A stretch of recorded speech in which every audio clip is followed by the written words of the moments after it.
تاریخ نے لکھا امام حسین علیہ السلام کی شہادت کے بعد جب فوج یزید امام حسین کے کٹے ہوئے سر کو بازاروں میں بے حرمتی کرتے ہوئے نوک سنا پہ یزید کی دربار کی طرف لے کے جا رہے تھے تو تقریباً 52 جگہوں سے بھی زیادہ آپ کے سر مبارک نے قرآن کی مختلف آیات کی تلاوت کر کے اپنے نانا کی نبوت کی گواہی دی، لیکن کوفہ و شام کے بیچ میں ایک جگہ ایسی تھی جہاں امام حسین کے کٹے ہوئے سر نے ایسا خطبہ دیا کہ آس پاس کے گاؤں والے تلواریں لے کے یزید کی فوج کے خلاف ہو گئے، کیونکہ یزید کا یہ حکم تھا کہ امام حسین کے پورے خاندان کو قتل کیا جائے، گھر کے افراد میں سے کسی مرد کو نہ چھوڑا جائے اور سب کے سر کاٹ کے اس کی دربار تک پہنچائے جائیں۔ لیکن یزید کو جب یہ علم ہوا کہ امام حسین علیہ السلام کا بڑا بیٹا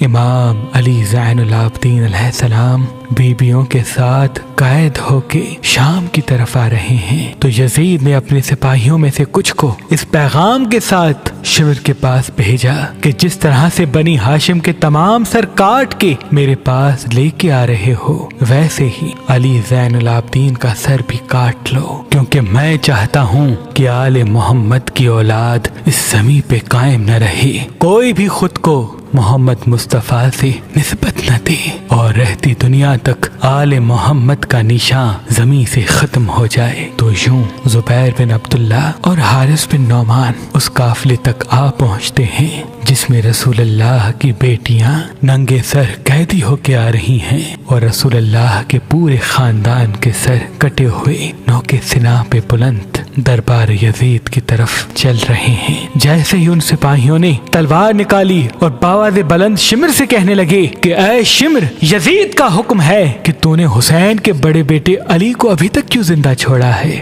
شمر کہنے لگا یہ تو بیمار ہے، ضعیف ہے، اس کو اس لیے زندہ چھوڑا ہے تاکہ یہ اپنے خاندان کا تماشا دیکھ سکے۔ لیکن جب یزید کا حکم شمر کو سنانے لگے کہ اس کا بھی سر قلم کرنا ہے، سپاہیوں نے تلوار نکالی اور امام سجاد علیہ السلام کی طرف بڑھنے لگے۔ تاریخ نے لکھا اس وقت بی بی زینب سلام اللہ علیہا نے امام سجاد کو دیکھا اور پھر امام حسین کے کٹے ہوئے سر کو دیکھا اور فرمانے لگی اے حسین، اب اللہ کی اس حجت کی حفاظت تم کرو۔ امام حسین کے لب ہلے اور نوکے سنا سے فرمانے لگے اے شمر رکو، کیا سمجھتے ہو کہ ہمیں شہید کرنے سے ہمیں ختم کر دو گے؟ دیکھو میں آج بھی کٹے ہوئے سر سے تم سے ہم کلام ہوں۔ امام حسین کا یہ روب دبدبا مرتبہ دیکھ کے وہ جو سپاہی جو یزید کی طرف سے آئے تھے انہوں نے اپنی تلواریں زمین پہ پھینک دی۔ ایک عجیب سا شور برپا ہو گیا، آس پاس کے گاؤں والے آ گئے۔ امام حسین سب سے مخاطب ہو کے فرماتے ہیں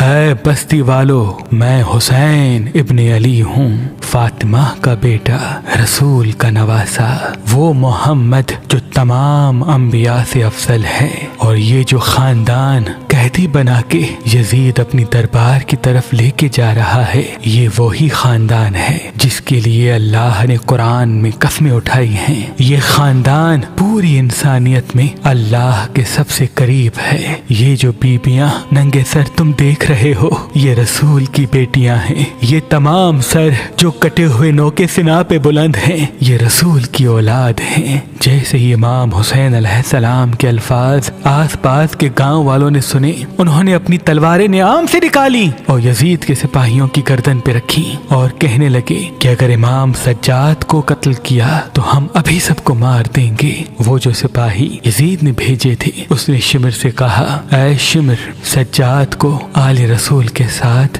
یزید کی دربار پہنچاتے ہیں اور پورا واقعہ سنائیں گے، پھر یزید جانے سجاد جانے۔ اور یوں اللہ نے اپنی آخری حجت کی حفاظت کی۔ جب امام سجاد یزید کی دربار آئے خطبہ دیا تو یزید کے اپنے ہی ساتھی یزید پہ لعنت کرنے لگے اور یوں بغاوت نے جنم لے لیا اور یزید ڈرنے لگا کہ ایک حسین کے قتل کی وجہ سے میری سلطنت کی بنیاد ہل گئی، اگر میں اور ظلم کروں گا تو میری حکومت ختم ہو جائے گی۔ اس ڈر سے آل رسول کو قید کروا دیا، لیکن یزید کے لیے لوگوں کی نفرت کم نہ ہوئی۔ بالآخر ان کو 2 سال کے بعد رہا کیا، لیکن آج تک ہر مسلمان کے دل میں یزید کے لیے نفرت موجود ہے، کیونکہ جس نے محمد و آل محمد پہ ظلم کیا اس نے اللہ کو ناراض کیا، اور جس نے اللہ کو ناراض کیا اس پر ہمیشہ لعنت برستی ہے۔ آج بھی امام سجاد کی نسل سے سید و سادات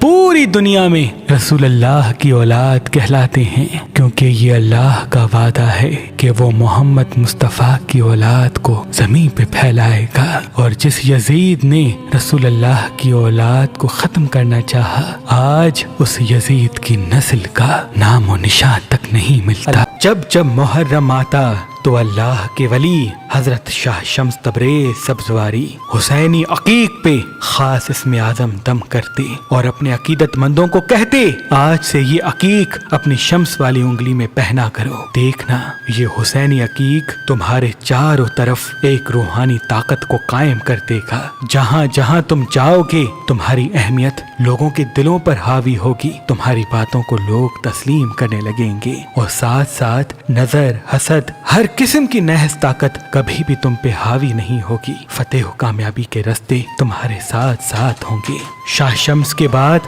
آپ کی اولاد سید صدر الدین، سید حسن کبیر الدین، سید تاج الدین، بی بی بادشاہ زادی اور تمام شمسی جعفری سادات آج بھی جب محرم آتا ہے تو حسینی عقیق پہ خاص اسم اعظم دم کر کے اپنے عقیدت مندوں کو دیا کرتے ہیں۔ آج کل اور پرسوں اگر آپ یہ پڑھا ہوا حسینی عقیق لیں گے تو اس کے ساتھ یہ برکت کا دیا آپ کو فی سبیل اللہ گفٹ دیا جائے گا۔ یاد رہے یہ آفر صرف 3 دن کے لیے ہے۔